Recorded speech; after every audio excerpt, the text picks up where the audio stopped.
क्या आपको सच में लगता है कि हमारे दिल की जो आवाज़ है वो दिल के धड़कने की वजह से आती है? जी अंकल, बिल्कुल। गलत लगता है। दरअसल हमारे दिल की जो पहली आवाज़ होती है लव, उसमें हमारा दिल कह रहा होता है लव यू बेबी। और जो हमारे दिल की दूसरी आवाज़ होती है डब, उसमें हमारा दिल कह रहा होता है डोंट यू ब्रेकअप।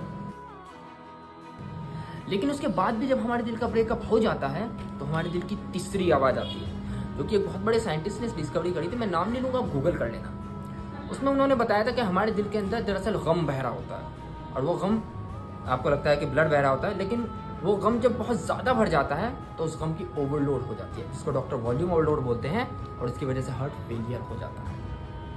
वो सब तो ठीक है अंकल, वैसे दिखाना कौन से डिपार्टमेंट में है आपको?